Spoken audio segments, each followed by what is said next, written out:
राधे राधे। कैसे हैं आप सब? हम आशा करते हैं आप सब कुशल मंगल हैं।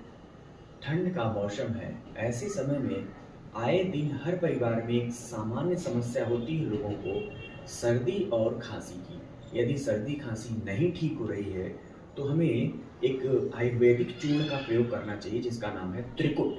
त्रिकुट में 3 चीज़ें होती हैं। पहला सौंठ यानी अदरक का चूर्ण, दूसरा काली मिर्च की चूर्ण तथा एक दवा है बैद्यनाथ की रस पिपली। इन तीनों को मिला लेना है और फिर एक मटर के दाने बराबर हमें सुबह शाम शहद के साथ लेना है। थोड़ा सा गर्म पानी से गरारा करना है। 100% 2 से 3 दिन में आपकी खांसी और सर्दी जुकाम दोनों में राहत होगा। धन्यवाद।